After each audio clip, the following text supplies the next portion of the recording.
Welcome to Live Daf, your online Daf Yomi Shir.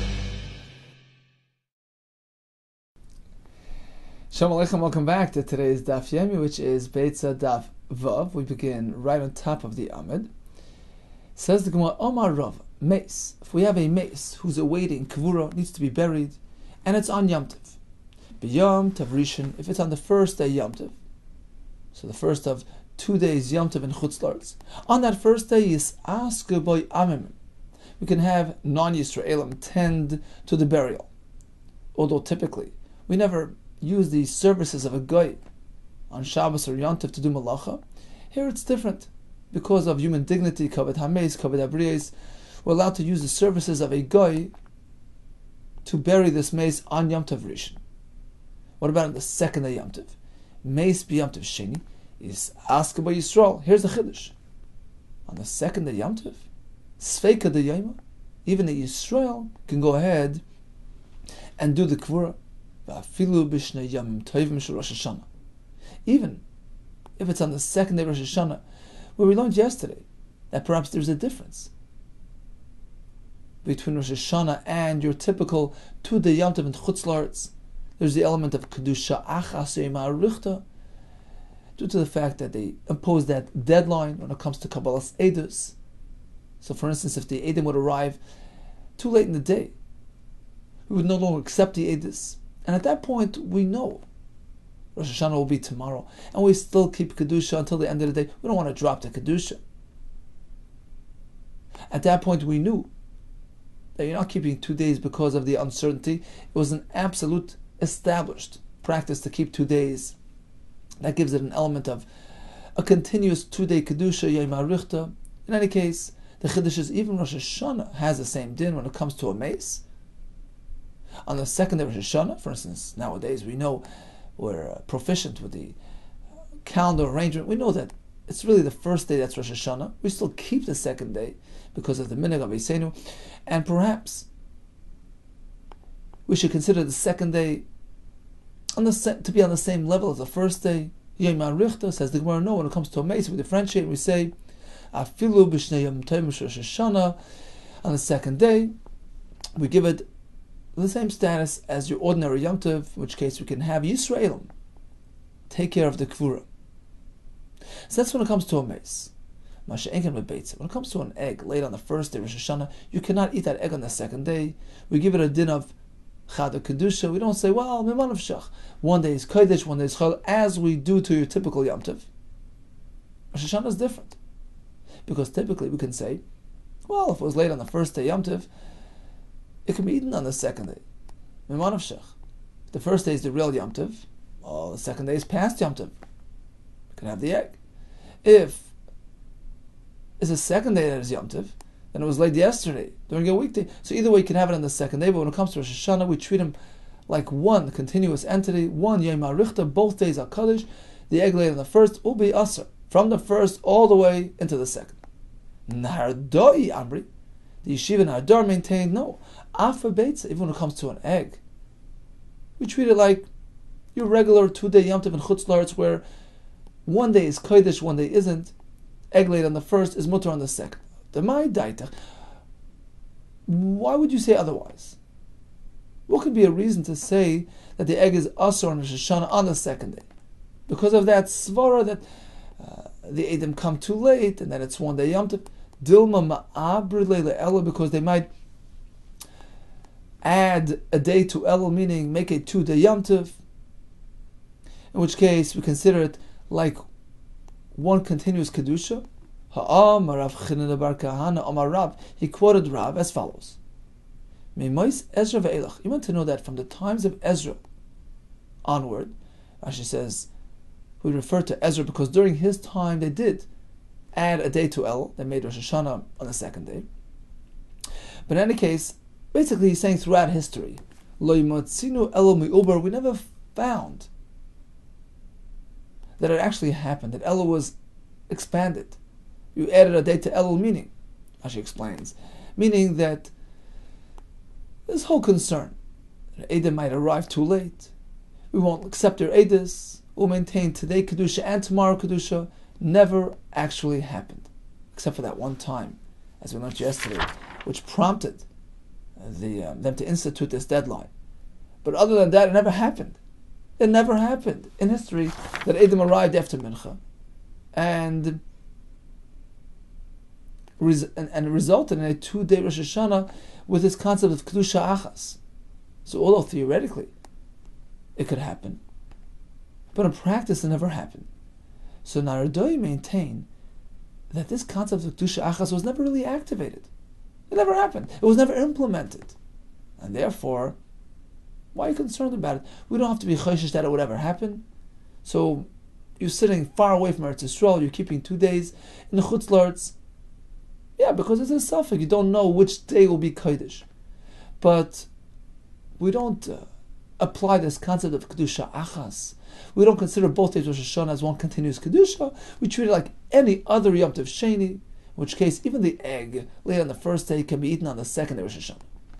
Amar Marzutra, Lo Yamar, this allowance for the Yisraelim to tend to the mace on Yom Tov Sheni, whether ordinary Yom Tov or whether Rosh Hashanah according to Nardoi, Lo Yamar, this is only said Ela de Ishti, if the mace lingered. He's been around for a while, and there's a concern of decomposure. Ava loy ishti.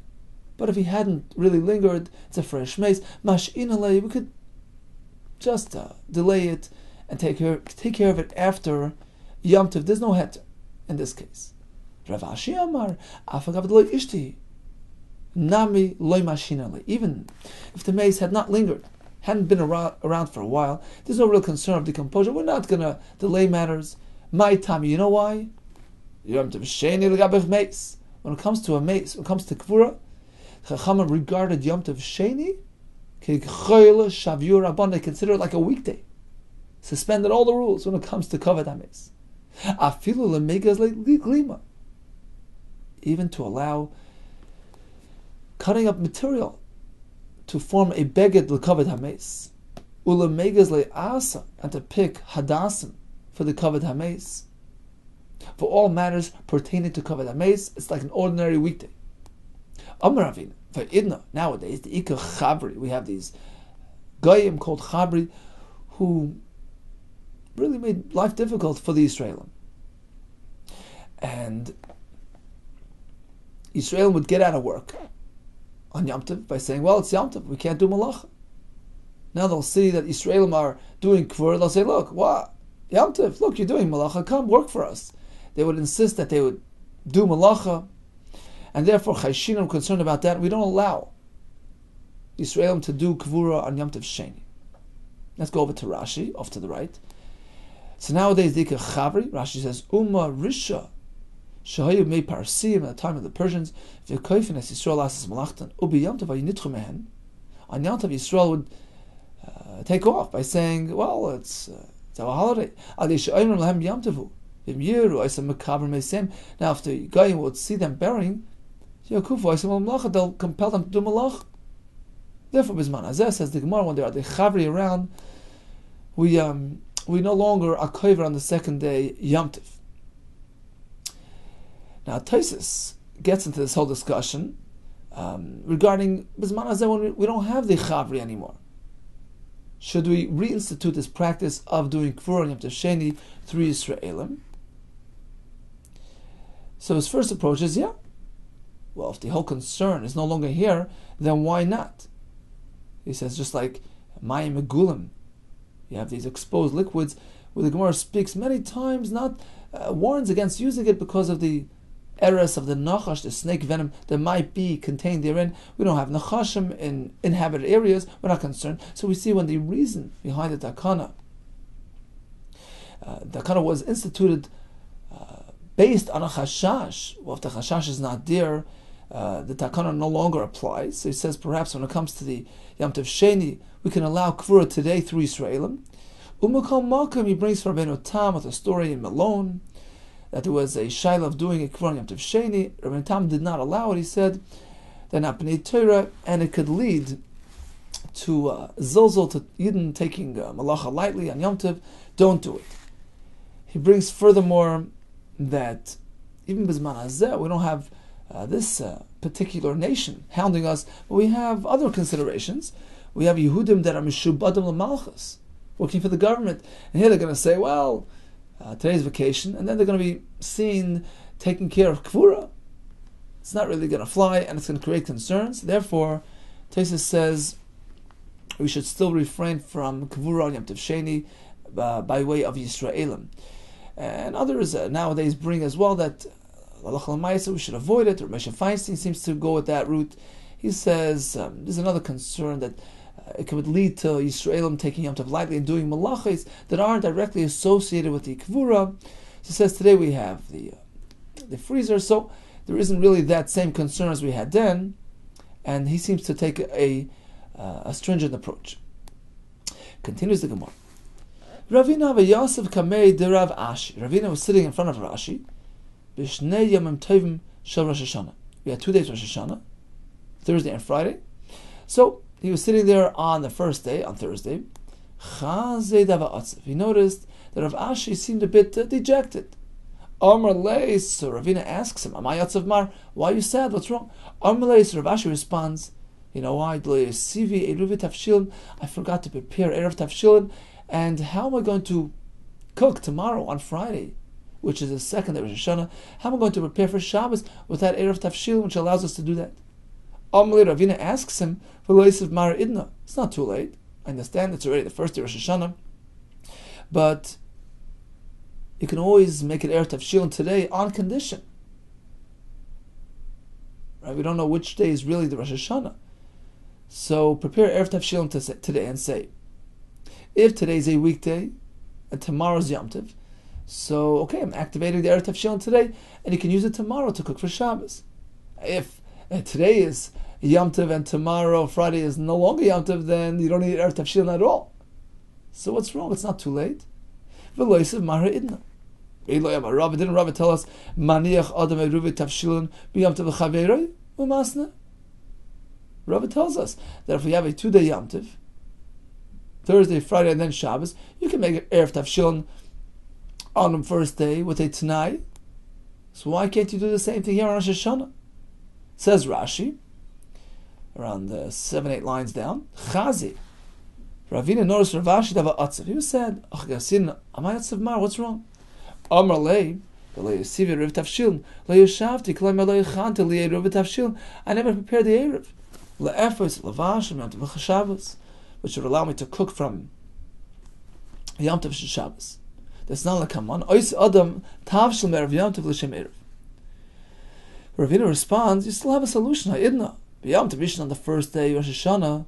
V'chamisha b'Shabbos, which happens to be Thursday. Do it today with a condition. Val Tanai hu Erev.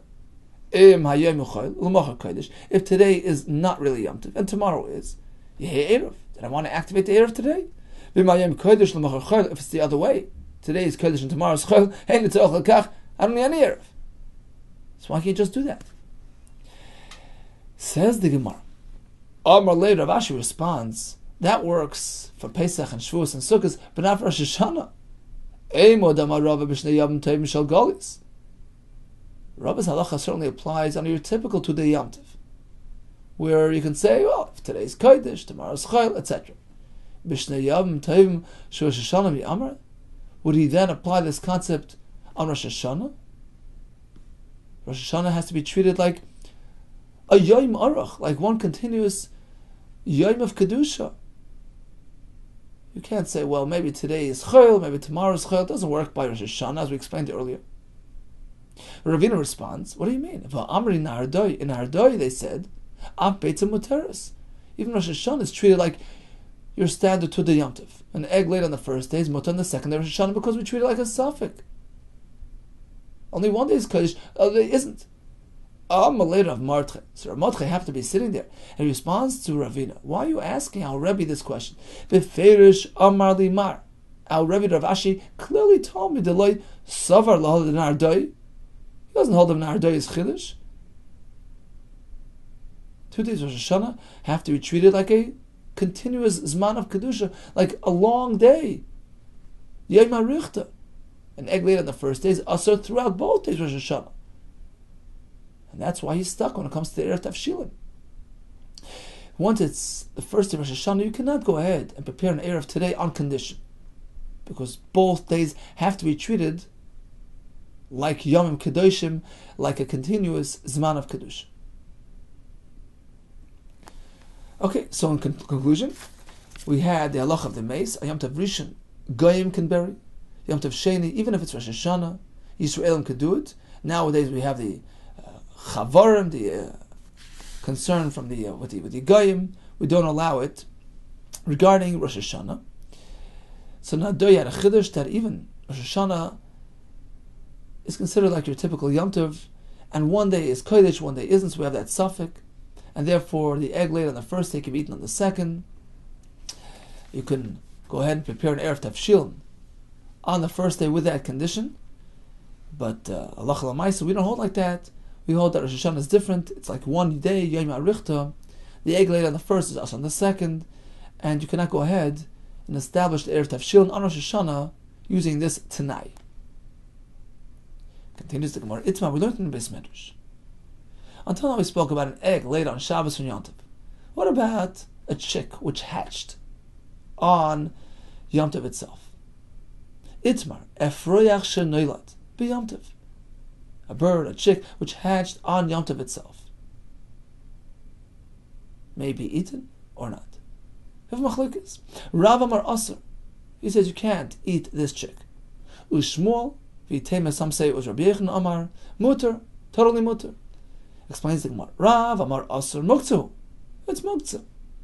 You know why?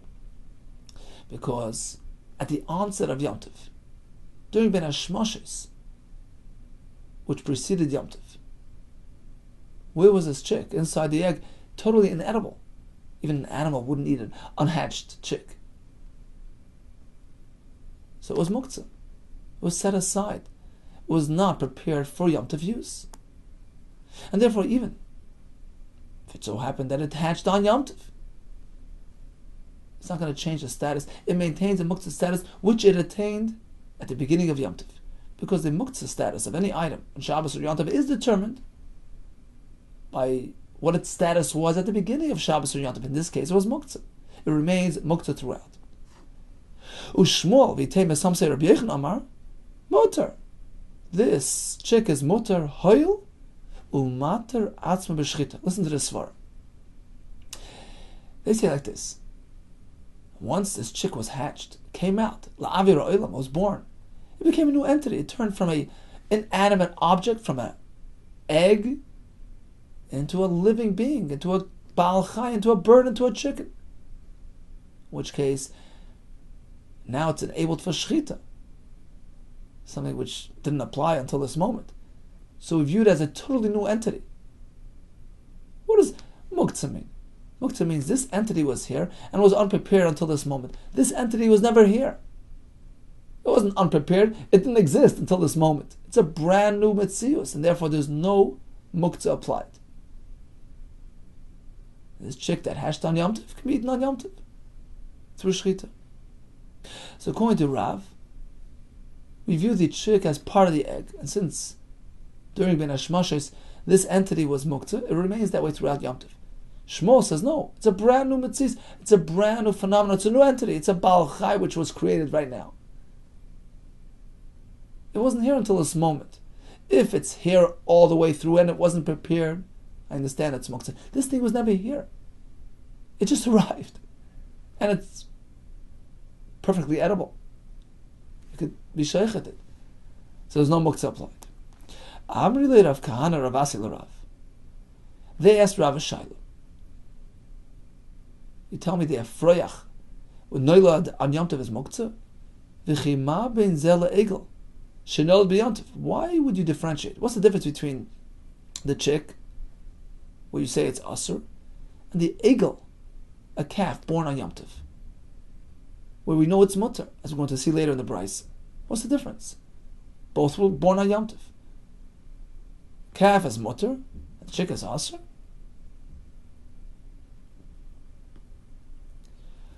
Amar lahu, so he responded, you know what the difference is? Hoyul umuchan agav ima b'shchita. By the calf, it was designated, it was prepared, it was muchan on account of its mother. Even during Ben Hashmoshes, when this calf was as yet unborn. Say you would go ahead and do shechita on the mother. Even the calf found inside would be mutter. It's a ben pekua. Find an animal within another animal, it's mutter. The shechita of the mother applies itself to the unborn calf as well. And of course, as the Rosh says, we're speaking about an animal which was set aside for shechita. It wasn't meant for commercial purposes. So the mother was not muktzah, and therefore anything found within it was prepared as well. So now you have a fresh calf on Yom Tov. This calf was not muktzah ben hashmashes. It was meant la'achila all the way throughout ben hashmashes and into Yom Tov, as opposed to a chick which hatched on Yom Tov. Let's backtrack. Where was he ben hashmashes? Inside the egg. What was he muktzah? Inedible. That muktzah status gets established at that point and doesn't leave it for the rest of Yom Tov. Okay. Furthermore, they asked, so you tell me the reason why the calf is not muktzah on Yom Tov is because it was part of its mother's entity and it was prepared on account of its mother. It would have been mutter during Ben Hashmashis had you have shechted the mother. I understand. But what about a calf born from a treifa animal which had an internal wound which is asur b'achila? So if the mother was a treifa, you can't apply this concept, because if you would have shechted the mother, the shechita in that case is not mata the mother b'achila, and therefore cannot be mata the unborn calf found inside as well. A treifa is not mata b'achila. So the shechita there cannot accomplish heter on the calf. So in that case, you cannot apply your principle. You can't apply your svara and say, well, the calf was muchan agav ima b'shechita. It would have been mutar lachila had you have shechted the mother during Ben Hashmashis. It's not so. A treifa would not be mutar. So if the mother was a treifa, why would we say that a calf born from that mother on Yom Tov is mutar? In other words, assuming that halacha is so, we don't differentiate between calf born from a healthy animal or a treifa. Shasak Rav. This time, Rav remained silent, at a loss. Couldn't respond to the question. Why? Why is it so? A chick hatched on Yom Tov is asur, but a calf coming from a treifa is mutar. Amar Rabbah. So Rabbah sought to defend Rav. Amar Rabbah v'itema. Some say Rav Yosef. My time is Shasak Rav. Why did Rav have to remain silent? He could have responded very, very forcefully. Leimalu. He could have said, there as well. There is no muktzah. Hoyelvo muchan agav ima l'klavim. Even a calf born from a treifa would not be considered muktzah because it's considered prepared a muchan. How's it muchan? The mother cow was muchan l'klavim. That's what generally it would feed the treifa to. So during Ben Hashmashis, this cow was prepared for consumption of klavim. Klavim would eat it. So the calf embedded within that entity is also considered prepared for consumption. Now that it was born in Yom Tov, it's not muktzah. As opposed to a chick coming out of an egg. Rashi says it's not meant lachilas klavim. You don't feed it to klavim, and it's perhaps not even edible. Rashi says elsewhere it's not even edible. Rashi in Shabbos says that even a dog wouldn't be attracted to an unhatched egg. So in that case, it's totally useless during Ben Hashmashis. It's muktzah. A new chick arrives on Yom Tov, Malatav, but it's muktzah. So why didn't Rav respond in this manner? Amalei Abayis seeks to defend, to explain why Rav didn't consider this a valid response. Meaning, Rav considered the calf coming out of the treifa to be muktzah, and therefore he couldn't respond, use this as a response. Why? Amalei Abayis to muchan la'adam, lava muchan la'klavim. He was like this. That although he came up with the solution, the mother was intended for klavim, and therefore you're proposing that even the unborn calf would have that same designation, would have the muchan status applied to it. You can't compare apples to oranges. The mother was muchan the klavim, and now the egel is going to be eaten by a person. Two separate purposes, two separate designations, and one won't affect the other.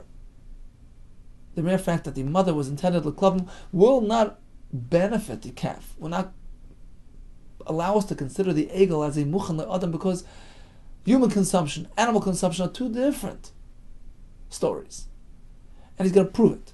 Hash the muchan le'adam, since we find that even something which is prepared for adam, for achilas adam, lo yava muchan le'klavim, is not considered muchan for animal feed, because they're two different designations. two different types of consumption. This nan, where do we find this halacha? There's a Mishnah in Shabbos which says, Mechad chenes hadluin lifnei behema. Don't hesitate to cut up the melons, the pumpkins, to feed the animal. Don't worry about excessive tircha. Number two, v'esan avela lifnei haklavim. You have an animal who was alive during Ben Hashmashas, became an avela on Shabbos, don't worry. Cut it up, feed it to the klavim. There's no concern of muktzah because we're following Rabbi Shimon, who holds that as long as the item is fit for some purpose, even though suddenly its designation changed, because keep in mind, yesterday this animal was meant for human consumption. Now suddenly it's only roi lachilas klavim for dogs, don't worry. As long as it's roi for something, it's okay, it's not muktzah. Rabbi Yehuda Aimer, no. Rabbi Yehuda says it has to be mukhan for this purpose. Right? Remember, Rabbi Yehuda has this broad application of muktzah. If it's unprepared for this purpose, it's considered muktzah.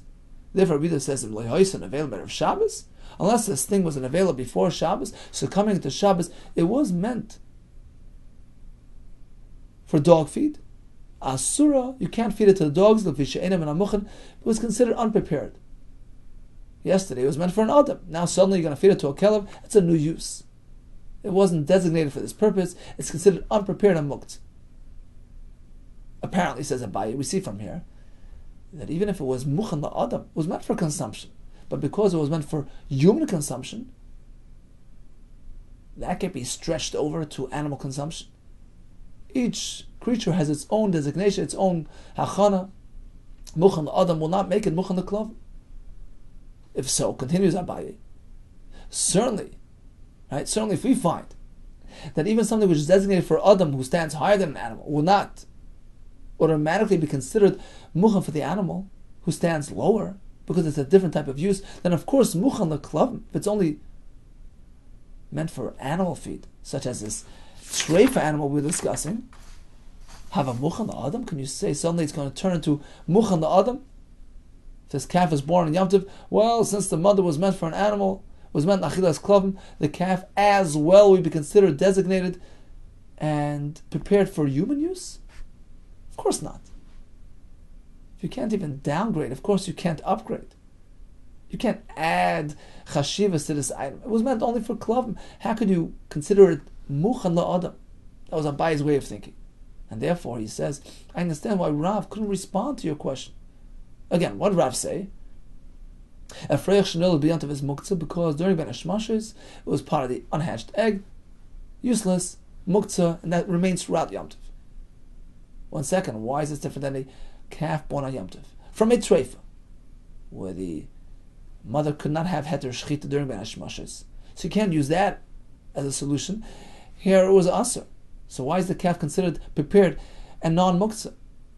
What do you mean? You could have fed the mother to klav in Ben Hashmashos, in which case the mother is designated for achilas klav, for animal feed, and perhaps that designation, that hachana status, extends into the vlad as well, to the offspring, which will actually surface on Yom Tov. Why not? I understand why not, says Abaye, because the fact that the mother was mukhan for klav, that can't benefit the calf. We cannot consider the calf mukhan la'adam. It's a different designation. It's a higher designation, which wasn't there. Amalei, but now Rabbi responds, what do you mean? Of course Rav could have answered that teretz.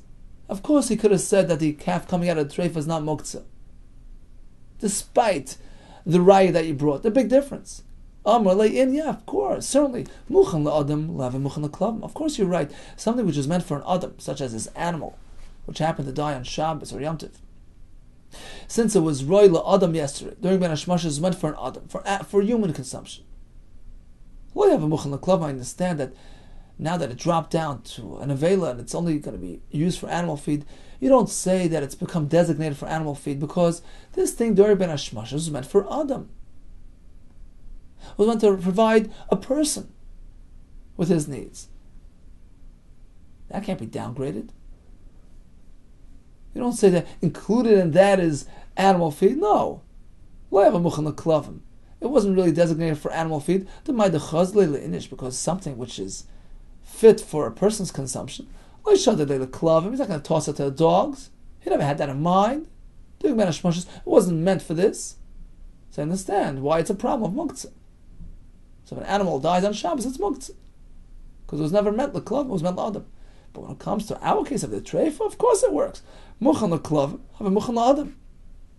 In contrast to a treifa, which was prepared for klavim consumption during ben hashmashis, of course, that includes human consumption as well.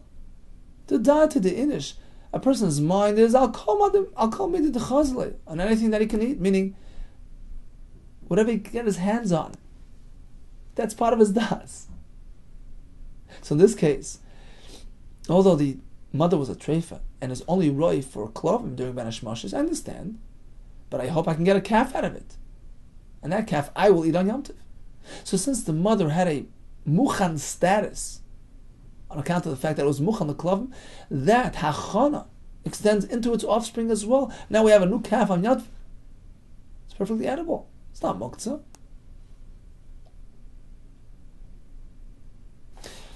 So of course Rav could have answered. There's a big difference between a hatched egg, which is muktzah, because during ben hashmashis that egg was totally useless, as opposed to a calf coming from an animal. The mother was prepared, was muchan. If it was a healthy animal, it could have shechted the mother. Even if it was an unhealthy animal, it could have given it to the club. In which case, even if its offspring attains that status of muchan, and there's no concern, even if it's born on Yom Tov. In any case, getting back to the chick which hatched on Yom Tov, Rav says muktzah, whereas Rabbi Yehuda, and some say it was Shmuel, no problem muktzah. The svara again was because it's matar atzma b'shchita, because it's a new entity, it just arrived. It's not like something that was here all along but unprepared. It never was here. It's a new thing and it's mutar. Tanaka, if I say the Rav, I'm going to have a raya from a Beitzah to Rav Shita that it's muktzah. Tanaka, if I say the Shmuel, v'yitem Rabbi Yechanan, that it's mutar. Tanaka, if I say the Rav that the newly hatched egg is muktzah. Egg al shenolad b'yom tov mutar. A calf born on Yom Tov is mutar, as we explained, because it's muchan agav imoy, as opposed to an afreich shenolad b'yom tov asur. Chick hatched on Yom Tov is asur. Umay hefresh ben zeh lezeh. What's the difference between one and the other? Zeh muchan agav imoy b'shchita, because the calf is considered prepared on account of its mother. Had you have done shchita to the mother, the calf inside would have been mutar as well. So the calf itself is considered prepared during ben hashmashis. Therefore, when it's born on Yom Tov, you have an animal which was muchan lachil, not muktzah, as opposed to the hatched egg. V'zeh einay muchan agav imoy. It's not considered muchan on account of its mother, meaning its parent entity, the egg, which was unfit during ben hashmashis, and that muktzah applied during ben hashmashis remains all throughout. So the right to Rav Shita. Tanika will say the Shmuel v'yitem Rabbi Yechanan. Now we have a right from a Beitzah to the other Shita that the hatched egg is mutar. Egg al shenolad b'yom tov is mutar, as we explained.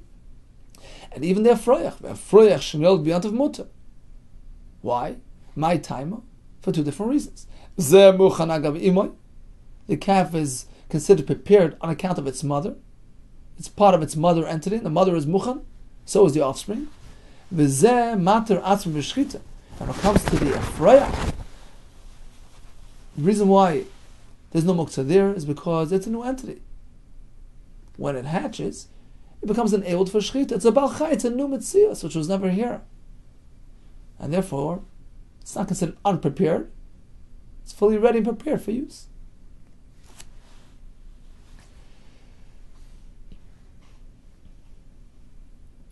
Okay, so conclusion.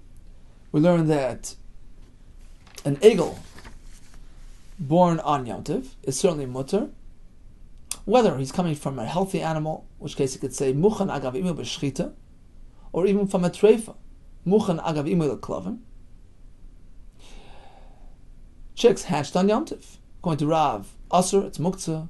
According to Shmuel Rabbi Yechanan, it's mutar because of the svara hoil matar atzma b'shchita, in which case it's not muktzah.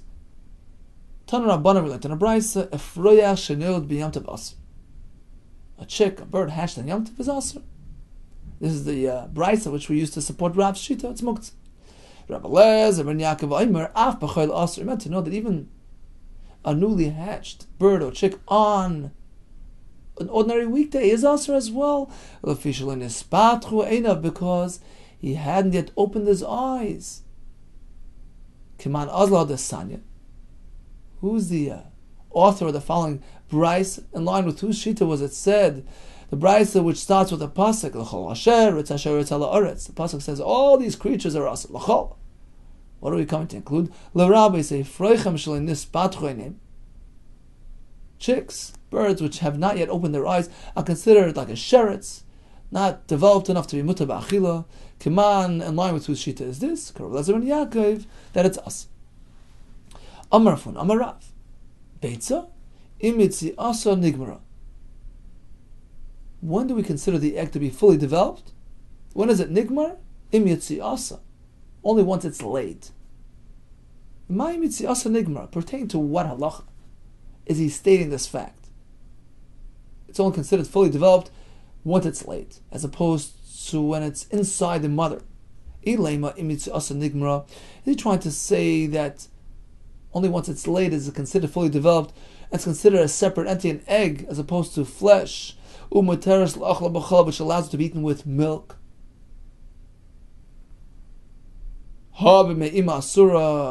Obviously, if it's still inside the mother's system, it would be asur. You consider it still part of the mother's flesh and has a din of basar, and therefore asur la'achla b'chalav. Can't be had with milk. Is that what he's trying to say? Once it's laid and produced, it's an egg. You could have it with milk. We don't consider it to be basar, as opposed to when it's still in the mother's system. We treat it like a sort of a basar. It can't be had with chalav. Is that what he's trying to say about Tanya? We have a Bryce which indicates otherwise. If you do shchita on a hen, and you find within it fully developed eggs. Rashi says beitzim gmuris is even if it's not really coated with the white, even if just the yolk is there, but it's fully developed. Mutaras la'achlam b'chalav. You can have it with milk. It's considered an independent entity from the mother. You don't need it to be laid to achieve that status. Ella, rather, what did the Rav Huna Marav mean to say? It was pertaining to Yom Tov. So if it was laid before Yom Tov, you could have it on Yom Tov. If you open the chicken on Yom Tov and you find eggs, but if you find it in the me'ima, inside the mother, you cannot have it on Yom Tov. What could be a problem? So Rashi says, because of the halacha of achana. The more figures at this point.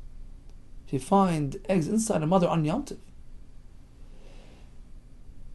it wasn't prepared during the weekdays. It wasn't muchan, b'choil, for Yom Tov use. It was prepared on Yom Tov, for Yom Tov itself. You can't have it on Yom Tov. The Yom Tov meal has to be prepared during a weekday. That's what the Gemara figures now.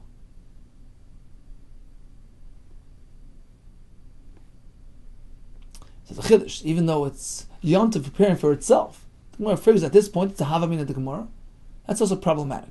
Just as we learned back on Daf Beis, when Shabbos prepares for Yom Tov, or Yom Tov prepares for Shabbos, you have a problem. Here is a step further. Even if it's within that day itself, it's Yom Tov preparing for itself. Because look, we have these eggs developed today on Yom Tov, and you want to have it on Yom Tov, then it's considered like Yom Tov is preparing for itself, and it's also you're lacking proper hachana. That's what the Havamin is. Is that true? Is that true? V'atanya, listen to this Bryce, which says otherwise. If you open a hen, and you find within it fully developed eggs, you can have it on Yom Tov, no concern. That's problematic. If it was late on Yom Tov, then we have the whole tam because of hachana, that when it's late today, it was really developed yesterday. Concerned that yesterday might be Shabbos, in which case Shabbos prepared for Yom Tov, that's problematic. But if it wasn't actually late today, it's not Beitzah Shenolda B'Yom Tov, you found it within the chicken's body. Mutar's Lachal B'Yom Tov, you could have it on Yom Tov. Sakar of Huna Rav tell us otherwise. Now perhaps you'll say the Beitzah is unreliable. Kamashmon but Beitzah. See, the Beitzah is telling us a halacha, which we don't find in the Mishnah. The Beitzahs were edited by Rabbi Yehuda, who was a Talmud of Rebbe, who edited the Mishnayos. If we don't find this halacha in the Mishnah, how did Rabbi Yehuda know the halacha? He was a Talmud. So this perhaps is an indication that the Beitzah is unreliable. It's not true. Hanami Tanina. Actually, if you take a close look at the Mishnah, which Mishnah? Back in the beginning of the Masechta, you will see clearly, if you work it out properly, you'll see that the egg found within the hen is never a problem. The Mishnah says, Beitzah shenolda b'yomtiv. An egg laid on Yom Tov. Don't have a problem. B'sham be'omer te'achel, according to B'sham it's mutter. U'b'sil omer loy te'achel, can't be eaten. Stop, that's the Mishnah.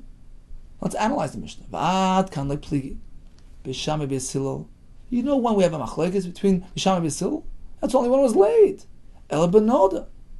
When it was laid for various reasons we discussed earlier in the Masechta. So when it's laid, you have a problem. Aval b'me'iman. But if it's found within the hen itself, Tivah kol shari, and according to all shitas is mutter. The fact that the Mishnah discusses a laid egg, apparently, only then do you have a concern. But if it's an unlaid egg, it's mutter. Perhaps I'll say no. Let's reanalyze the Mishnah a bit differently. Beis Hillel afilu b'me'iman nami asri. Maybe Beis Hillel would say just as a laid egg on Yom Tov is asr, an unlaid egg would be asr as well, because of the hachana concern we discussed earlier. If so, why does the Mishnah discuss a laid egg? Not to indicate that an unlaid egg is mutter. L'kuliyama, no. You know why the Mishnah discusses a laid egg? To highlight the shittas Beis Shammai, that filu noda namisharu, even a laid egg, brand new phenomena, introduced on Yom Tov, even that's mutter. We're not worried about noilad muktzna. Even that's fine. We're not worried about achana. All those svaras don't apply according to Beis Shammai. That's a chiddush. And that's why the Mishnah chose to focus on a Beitzah shenolda. But perhaps even an unlaid egg would be problematic according to Beis Hillel, just as Rav Huna Marav tells us. An unlaid egg is also according to Beis Hillel. Really? Says the Gemara Lahadasan, if that's the case, what about that Beitzah we had? Hashoychet is atar negolis. If he shechts the chicken, umot above beitzim gmuris, and he finds within it fully developed eggs, mutarois la'achlam b'Yom Tov. It can be eaten on Yom Tov. Now the Beitzah seems to indicate that the heter only applies in this case where you happen to find the eggs within the chicken. But if the chicken would have laid those eggs, it would be us, right? That's what it sounds like from the Beitzah. Only inside is mutter, but outside would be us. Who is the author of this Beitzah? Mani, who's speaking here? Nobody. You have no shita to attribute the Beitzah to. You know why? Lo Beis Shammai, v'lo Beis Hillel. It can't be Beis Shammai or Beis Hillel. Because if it's Beis Shammai speaking, they allow in all cases. Not just an unborn, unlaid egg. Even an egg laid on Yom Tov is mutter. Just as they say in the first Mishnah. Even a laid egg is mutter. No concerns of hachan of anything. The fact that the Beitzah discusses only an unlaid egg pretty much indicates that if it's laid, there would be a problem. That can't be Beis Shammai. Oh, so it must be Beis Hillel speaking. Beis Hillel who hold that a laid egg is a problem. It's Beitzah shenolda b'Yom Tov is us. But an unlaid egg is mutter. There's no concerns with an unlaid egg. That's a raya. An unlaid egg is mutter according to all shittas. That's a kasha. Rav Huna Marav. So until this point in the Gemara, you see, when the Gemara brought this Beitzah earlier, we figured it's not really a kasha Rav Huna Marav, because perhaps this Beitzah, which allows you to eat an unlaid egg, is following shittas Beis Shammai. We're never concerned about eggs on Yom Tov. Even a Beitzah shenolda b'Yom Tov is asur. But now the Gemara is working with a different perspective. The Beitzah can't be following Beis Shammai. You know why? Because why focus on the unlaid egg and say it's mutter? If it's Beis Shammai, the Beitzah should have said further, even a laid egg is mutter, which is a greater chiddush. So apparently the Beitzah is not Beis Shammai. The only option left is Beis Hillel. Okay, and the Beitzah is telling us that an unlaid egg is mutter, according to Beis Hillel, even according to Beis Hillel. Only Beitzah should know there's a problem, but unlaid is fine. And that's a kasha, Amar Rav Huna Amar Rav, who says that an unlaid egg is aser, according to Beis Hillel. Says more, you're right. Let's reinterpret Rav Huna Amar Rav.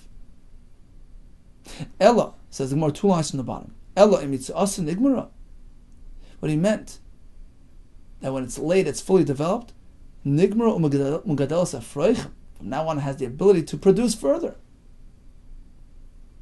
But if you found the egg inside the hen itself, it's not developed enough. It doesn't have the ability to produce further. It won't develop into chicks. Oh, this is unrelated to Yom Tov. It's just a scientific fact. What's the point of knowing this? With respect to business, to transactions. Says Rashi, 7 lines from the bottom.